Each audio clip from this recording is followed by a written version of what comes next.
Let's talk about strings in Java. They are objects of string class and they can hold textual information. You can use a lot of methods of string class, which can do almost everything, but you have to remember the biggest restriction of strings in Java. They are read-only. You cannot change them. They are completely immutable. But usually you don't need to change them. Instead of old strings, you can always create new ones. If you need to use changeable strings in your programs, you might use special string buffer or string builder classes instead. So let's create a couple of objects of string class and see what we can do with them. You can use different ways for creating strings in Java. For example, you can use string literal.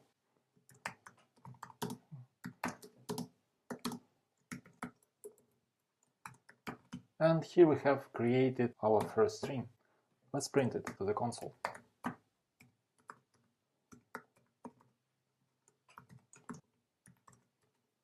And for this we can use systemoutprintln method. Let's run our program. And you might see that our string is printed to the console. Let's create one more string, but we might use different way of creation. For example, we might create string with help of constructor of string class.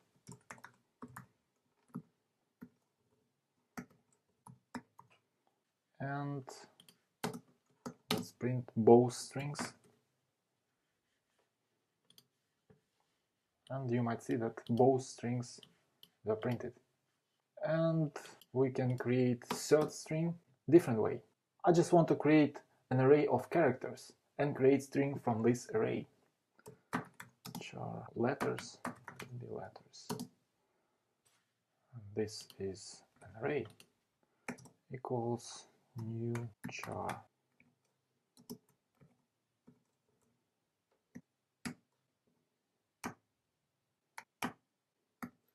Here we have an array of letters, and let's create our third string.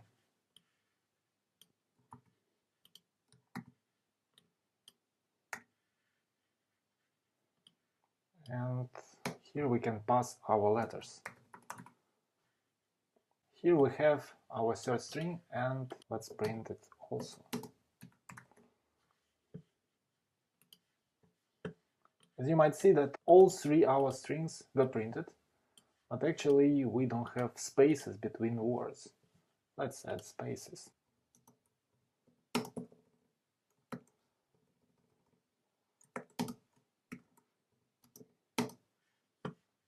And here it is.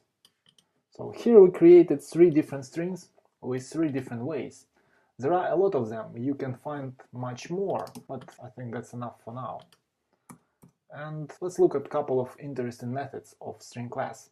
For example, here we might see concatenation of strings, which were permitted with these plus operators. There is one more method of concatenation strings. We can use concat method. String str4 equals str1 concat. And here we need to pass second string, which we want to concat. And let's print the result.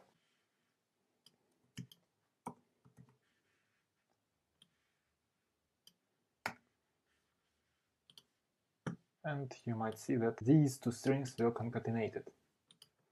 Let's say result of concatenation.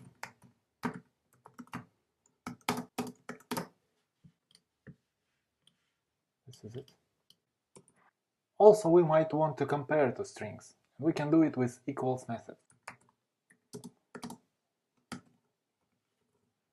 Let them be just hello and str2 also hello. So let's compare them with equals method. If str1 equals str2, we want to say yes. Strings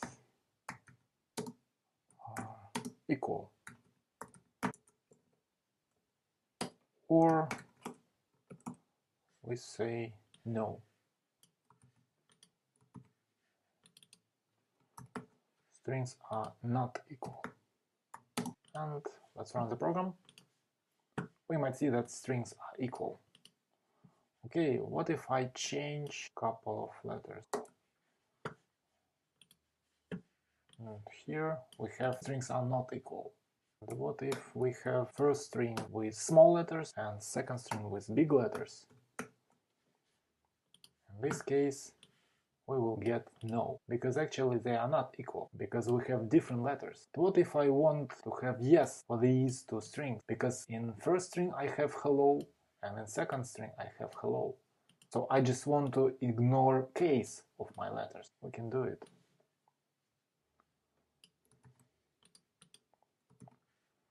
But for this purpose we need to use different method. In Java, for strings we have equals ignore case method. And let's try this method. And this method says that strings are equal. The next couple of methods I want to show you here is to lowercase and to uppercase. But first of all, let's give the user an ability to enter a string from the keyboard. We can easily do that with scanner class.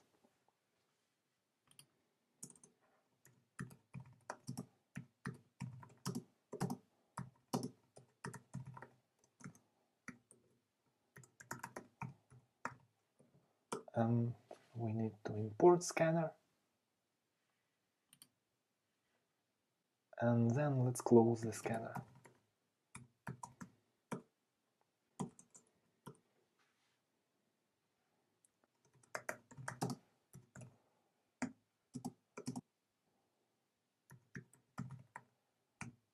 So we enter our string with help of next line method of scanner class, and then let's print our string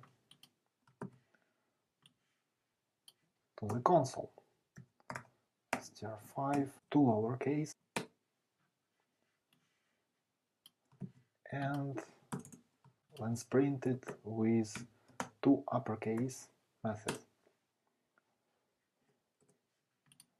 And let's run the program. So our user needs to enter something. Hello. And here we might see lowercase string here and uppercase string hello in the console. Now I think it's time to put some comments in our program. So here we have declaration of strings, and here we have concatenation, and here we have string comparison, and here we enter a string from the keyboard. The next method allows us to read letters from the string. Of course, we cannot change letters in string because they are read-only, but at least we can read them with help of char add method. So let's do that.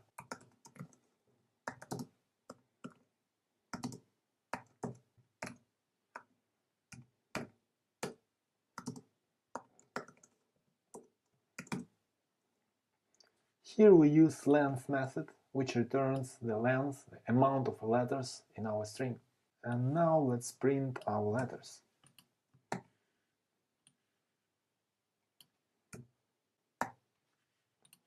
And let's run the program.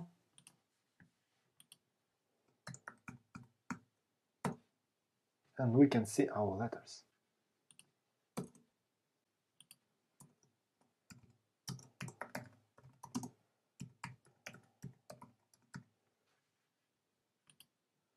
The next method is indexOf. It returns the index of the first occurrence of substring in the string. Let's enter a couple of strings from the keyboard, and then try to find the second string in the first one.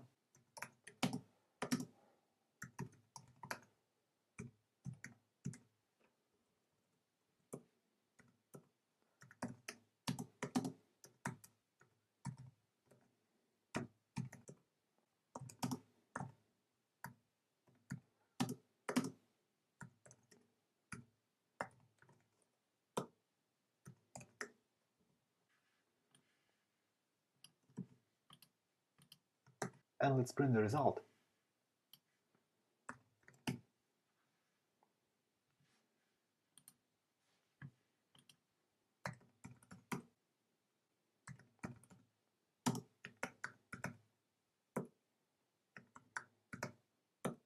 In this example, you might see that second word was found in 6th position, starting from 0.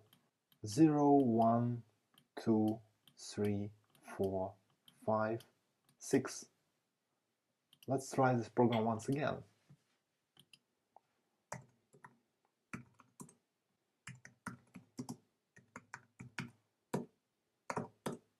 This string hello world doesn't contain OK. That's why we get -1 here.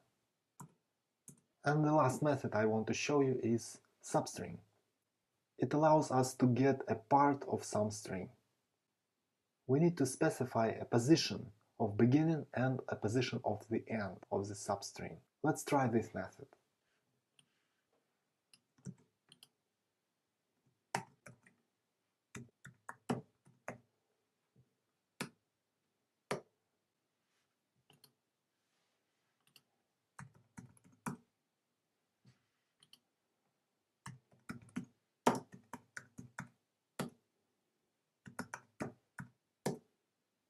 And here is our substring.